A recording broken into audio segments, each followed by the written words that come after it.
Good afternoon. I'm Dara Bunjon. I'm the food enthusiast here at J Moore Living. I'm a food writer, food stylist, PR maven, and a frustrated baker. Those of you joining us live, drop your comments and questions into the comment box, and I will check from time to time. Today's guest is Keesha O'Galdez, and in her words, a culinary entrepreneur. She specializes in nutrient dense, non processed cooking that is not only healthy and nutritious, but it's also delicious. She's known as a culinary diva. She's expanded into Live Loud Foods, a breakout award winning snack company. Live Loud Foods is a woman owned brand here to spice up your snack game. Let's bring in Keesha.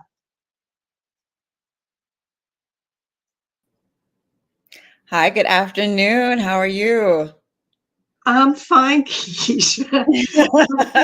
Everybody, we're starting this all over again. We had so many technical difficulties, and we apologize if you came to it at 1 o'clock, but we're officially starting it at 1:27.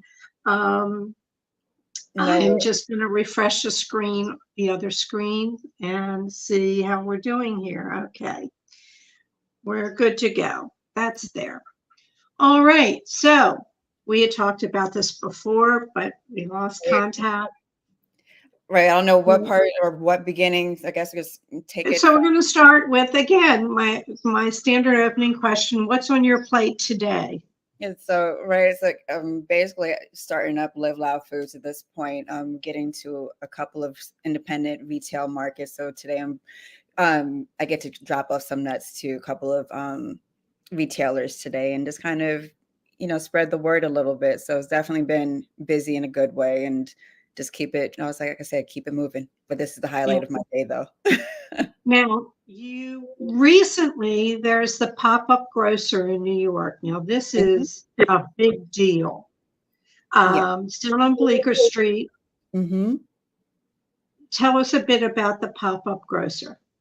Sure. Pop-up grocer, as you said, is a physical retail location on Bleecker Street, and they highlight a lot of we'll say not a lot, about 600 emerging brands a year. So you have to apply, get accepted, and your product will be placed in pop-up grocer. So we are actually in their current spring rotation. So super excited about that, and just kind of getting the feedback and responses, from people from our two flagship, products, our candy citrus pistachio and our Caribbean jerk flavored nuts. So it's been, like I said, kind of that great introduction into the market and letting people know that, hey, we're here. We're about to live loud. Well, there are benefits on this because the chains like Moms and Wegmans and things like that become more aware of you. Am I correct through that? That's one of the hopes that usually when you go into pop-up grocery, I would say you never know who's there. You have different retail buyers who are trying to see what's the new brand, that's out there. Also have people who write for the press. You have different food influencers, different chefs. So kind of, I'll say pop-up grocers, that place like, all right, what's going on? What's who's the new kids on the block? So you just never, you don't know. So, Right. but that is, sometimes that's the hope to get into different retailers, or just definitely giving more brand awareness from their Instagram channels and things of that nature. Well, the benefit of this is more visibility, but getting a product onto a shelf in a store is an expensive proposition. I know years ago I worked for a food broker, and there the slotting allowances for one item is like $25,000. So there's a cost to get your product out there. Hmm. So there you have what means other than being in a Wegmans or in a Mom's. What are you doing to let people know? You have your website. Sure. I guess because you've touched on so many multiple points, and depending on who's listening, being an emergent brand, getting your product onto a shelf, regardless if it's a Wegmans, a Whole Foods, or independent mom or pop, it does come at a certain cost. Depending on the retailer, there might be a sliding fee, which to let people know, sliding fee is a fee that you pay to be on the shelf. So for a brand that may or may not be able to afford certain fees, it does come with a challenge. You can get on a shelf, great, but are you able to get off the shelf? That's the, looking from it from those 2 point of views, because great, I can be at Wegmans and my nuts were going to be dusty because nobody knows who Live Loud Foods is. So it goes with brand awareness. You have to know, either brand awareness, also packaging is key. When And you you go in would that agree? aisle, so when thinking about the category that I was going to be in, it's like, okay, I want something that's going to fly off the shelf. When you go to, nobody's thinking about going to that aisle. And who's the last time, like, yeah, I'm gonna get those planters. Like, it's the category that hasn't really been invigorated. So a lot of those things come into play, or doing, different podcasts, letting people know, go to the nut aisle, go let's see Live Loud Foods. And there's also different avenues to, get to get your product, out there, besides being on the retail shelf, as well. But it is a hard game to play, where a lot of consumers don't see that cost. Right. The product you talked about, the packaging, I think is stunning, eye-catching. The colors. Hold up the bag again, both of them. Yeah, let's see. I'll show one at a time. So there we go. So this is our Caribbean jerk nuts. So at the front and then also the back. That's me. And then also move over our citrus pistachios. Right. Well. Both of them have a sweet tone. Your jerk obviously is spicy. Mm-hmm. The citrus pistachio is citrus tones to it. I was looking this and I went, okay, the jerk, is that mixed nuts? I've not seen the packaging. Is it mixed nuts? Yes, they're mixed nuts. So the citrus pistachio lends into the more sweet side, and that was I would say the original. That is the product that made Live Loud Foods. The backstory is, it started off as I had a 3-course. So a little bit about myself: I'm a personal chef. I had pop-up dinners. During one of our 3-course dinners, the candy pistachios was on top of a salad. People kept picking at the nuts. I'm like, what's going on? They're just candied nuts, So, you can fast forward through, the story through years. You can talk about, research and development that goes into producing, a product and so forth. So that's kind of where I'm like, well, I'm gonna start here. What would be the second one?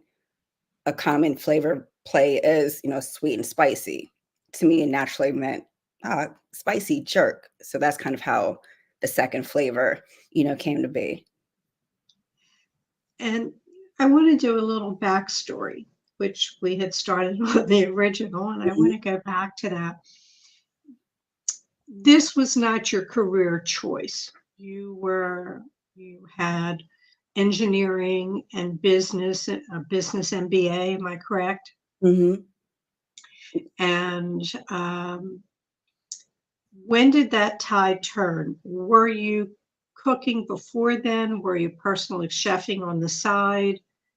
When did you make that turn from engineer hash business to food? Sure. I'm 44, so kind of to break life into different chunks. So college, went to school for mechanical engineering, decided to switch into information systems. So my early 20s was more tech, based. But for me, I'm always doing something else. If you know me, I was a different project working on at the same time. So I'm always developing different skills. So go from that, I went into, I have a tech heavy background. I want to learn more about business because I want, own my own business at one point. So moved in, I got into my MBA. So that's lands me into my late 20s at this point. But I also have worked at nonprofits, the do-gooder in me. Well, if I want to change the world, I need money. So so I did a whole switch and decided to go corporate. The joke is corporate didn't love me. I didn't really love it. So, but I went through it. Let's see. So at that point, right, that was like I was 28 when I got laid off. So it was I guess you say you got all the things, you got all the benefits, you got the titles and everything, but it all came to an end when the market crashed. So decided to start cooking at that point. So that's when the harder switch, came when I was in my late 20s, early 30s. And it's kind of kept um, going through the culinary yeah, industry at that point. Bernice Nemo, I don't know if you know Bernice, Yes. is asking, will you be making more flavors? Yes, down the line, I'll be making more flavors. It's crazy as you start to learn more about how this industry actually goes, how much it takes to bring another flavor to market with the testing, the packaging, and so forth. In my head, ideally, I want a chocolate flavored cashew as my third flavor, but we'll see. That's a whole other thing. And Mhm. temperature, right? Temperature, right? Yeah. So that's when you as a chef, that the playback, we're like, oh, as a chef, this should be easy. I'm like, it's a different frame of mind you have to go into. And then you talk about the cost that costs to do certain things. So my whole thing's like with the three, it's almost like a appetizer, main meal, and then dessert, that last flavor. But something that's on the dessert side will be that last, well, for that three. But there's so many Right. more. I think the thing is, it's like so many infinite flavor profiles that I can play with. That's, and just what do I want to express? And I want to bring out your brand is natural products. You graduated from the Natural Gourmet Institute, Hmm. and that's where you really followed through on your passion for um, healthy foods, GMO, just quality products that you should be putting into your body versus the junk food. Yeah. What what was that inspiration to go healthy? What tipped you off? Was it a personal thing? Was it somebody else? With the products or with kind of life in general. Life in general, I think. Right. For me, I thought I ate healthy. I thought everybody around me ate healthy. Like you're supposed to eat dinner every night, and what do people cook? But then you realize that's not how the other side of the world lives. So just having conversations with different people, I think at that point, vegan and gluten free wasn't as trend. Or I want to hate to use the word trendy, but wasn't as open as it is today. Like, oh yeah, we know what that is. Back then, it's like, what is that Right. exactly? But realizing, right, when people talk about different health disparities or health struggles that we're having, that's when it really started to click. Okay, what we're eating affects how we feel, Right. and healthy food, it can taste good too. I think that's usually the common, myth, like, oh, it's healthy food is bland, is boring. I'm like, no, it can be flavorful. Well, I think a lot of it is I think people don't know how to work with spices and seasonings Mhm. to brighten flavors. And years ago, I mean, people got paid in salt. That's where the name celery came from. So that bit of salt that you're putting on that plate is vitally important. Right. In researching you, Keisha, I dug deep, maybe a couple What of comes layers. up in Google? I want to know. um, you said that you're always making lemonade, turning a negative up to a positive. Can you share a lemonade moment? Oh, to see a lemonade moment. I think a life is like When exactly. life gives you lemons, make a Why not make lemonade. the lemonade? COVID was a big lemonade, I think, for a lot of us. But so, just use COVID. So as a personal chef, everything is done in person. That's food. You cook Right. and somebody eats it as end product. That's my bread and butter.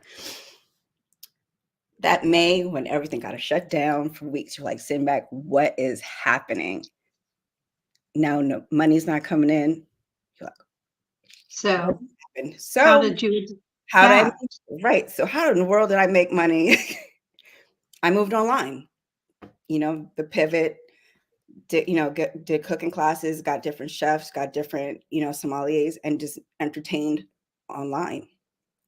You know, so like even today with StreamYard, you realizing you need to use another, dig into your tech background. How can we make Zoom work? How can we make all these things work and make money Well, at the same time? So well, we definitely had a problem with StreamYard today. I understood. I understood the pain. But to Oh, be able to think and not sit in like, okay, why is this happening to me? It's like, what can I do? right. Well, we're using my tablet, which previously at home never worked. And now my phone doesn't work. And we're here, and I'm glad that I could Through it. chat with you. Um, I think let's see, where is it? I think we discussed initially we were starting on the first interview. You are going to be at BX Wellness in Bronx this weekend. And tell us a little bit more about that. Sure. So this Sunday, Bronx Wellness is having a pop up at the living room in the Throgs Neck section of the Bronx. So it'll be myself and a couple other health and wellness practitioners sharing with people, different ways to be healthy and just overall live, right, just learn how to be healthier. And I always say that health is kind of to each his own, and health and wellness can look different to, everybody. So it's kind of just learning different modules to, overall live a healthier life. What else? People were sitting here talking, and I'm not reminding you, liveloudfoods.com. You can go to her website and order these scrumptious nuts, and they can be used not only as a hand to mouth nut, you can top them, put them in muffins. I saw that you had a number of recipes on your website. Also, Live Loud Foods. I have to do this slow. Live Loud Got Foods. It's at Live Loud Foods Instagram. You can find it on Facebook. But there's also thegourmetdiva.com, yes, which is her other website, personal chef, and a lot of what she's doing there and is available there. So there's probably a link on Live Loud Foods, one to each right, other. So right. they're cross connected, and definitely check it out. What inspires you now? What inspires me now is definitely working with other people. So cross collaboration, seeing ideas, come to fruition is definitely something that keeps me going. As we mentioned in the beginning, starting a CPG brand is not an easy task. Comes with a lot of hurdles. So it's not just like, okay, we want to be a multimillionaire. And for me, it's There's the no multi-millionaire in snack food all unless right. you're millionaire. So, there's a road that you have to go through, and you have to figure every day why I'm waking up. Like, okay, it's the other people that draw me along, this journey that keeps me going. Well, I'm excited for you. I credit due. There isn't. I'm amazed at the people when I interview them, how many of them started another career path. They went through everything. They got their BA, they got their master's, they did all this, they worked, and then they went, food's what I want to do. And just that passion, whatever it is, took them over. You are not alone. There'll be more to come, and there are more in front of you. Let's get to the final questions. You know they're coming. If you wake up tomorrow with a new talent, what would the new talent be? I was joking the other day. I said I want to either be an actress or a rapper. Those are the two. So definitely, it's kind of another way of just performing and sharing gifts for the world, making people happy. Terrific. Oh, Bernice says, awesome. How many stores are you in? I'm currently 7 off the top of my head. Okay, and they can find all those connections on Live Live Food. No, Live Loud Food. .com. All right. If you go back and give your 18-year-old self a piece of advice, what would it be? I think my 18-year-old self and 40-something-year-old self, they usually have conversations back and forth. There's different perspectives. I would say the loudest person in the room isn't necessarily the smartest person in the room. Very good. Leave Let it me write that one down. I think that's good. Your ultimate culinary fail. Oh, it was fun. Because we did mention I was on Chopped a couple of years ago. I won't say it was a total fail, but I did cut myself on the final round. Yeah. So that was a moment. It was a moment. It's But like my Hercules yeah. story. If people watched last week, they'll understand that one. Understand. You're just after able to push through. It's like, right, I still have my fingers. I'm fine. That's good. Best bite you've had all week. I made this. Oh, I know it's been kind of rough this week, but nonetheless, I've made a yellow curry lentil soup. I love making soups. I love soup as well. And that sounds good. I'm more and more into Indian flavor tones. Mm-hmm. But that's another story and another show. I know it's like different layers of flavor that something can be so simple but so complex at the same time. You know, your packaging reminded me of Maya Kamel. She does Indian products, and she was on the show, and she just started cooking her home food for the people she worked with. And she was working for Savoir. She was their photo editor, and eventually she's grown this whole product line. She's got 2 grown daughters. I mean, I knew her before she even had the kids, so that goes back a bit. But you'll see it on the shelf. The colors are vibrant like yours on the packaging. Finally, what didn't I ask you that I probably should have? Oh man, I think we can sit here for hours if we really wanted to, but I think you touched on a little bit of everything about the industry itself, the product, a little bit about my background and everything. And how we just pushed through to make this interview, happen. So kind of like overall testament, man, this is who I am. But I appreciate that, and that's for off camera. Hopefully we will meet one day. Yes. Are you going to be up at the fancy food show? I'm not making it this year. I do have it on my calendar. That's definitely, a place that we all should be at in this industry to see. And it's a lot. I didn't go to one out in California, but I'll be over here. Well, New York, the Javits Center. Have you been to one before? Yes. It's like a whole. It's a crazy experience in itself. You're like, oh my goodness, like wall to wall to wall of food products. And always the tip is, if you go the last day, bring your suitcase, because everybody's just getting rid of stuff.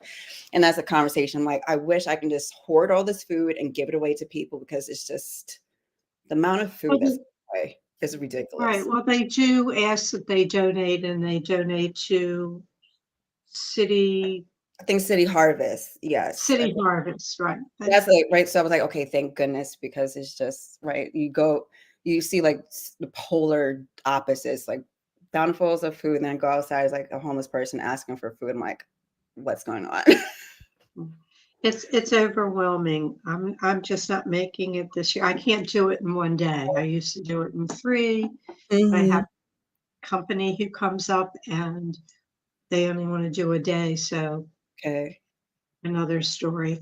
I want to thank you. I am so pleased that you stayed with us through all this technical stuff. And we should have a nice, clean video since we ditched the original. and all the best. Do reach out if I can ever be of assistance. Thank I'm you. not sure what I can do, but I love putting the spotlight on people who should have the spotlight. So all the best. And I have a couple announcements to make. And thank you again, Keesha. Have a great afternoon. All right. Bye now. Okay, everyone. Thank you. You didn't see the original, so this is a new one. So next week, we will be rerunning our most recent interview with Sarah Moulton. That's Sarah Moulton and Sarah's Weekday Meals and Milk Street. Always lively, always insightful. If you missed the first go round, don't miss it this time. I will be on vacay, so I will be returning on May 9th with the two co-founders of Kikoa Foods, Daniel Auld and David Fulner. Kikoa Foods, I'm hoping I'm pronouncing it right, is developing the next generation of adventurous eaters with palate-expanding, nutritious, organic, veggie-rich, self-stable purees free of added sugars and salt. Partners in business, partners in life, how their son was the inspiration to create Kikoa Foods, which is a baby food line. Kikoa Foods was just recognized by Nielsen IQ as one of the fastest growing companies in the organic baby food category. It should be quite fascinating, and that'll be on May 9th, so do tune back in with us. If you need to reach me, you can reach me at food@jmoreliving.com. On Facebook, just type in the Food Enthusiast, you'll find my page there. And on Instagram at Dara Cooks.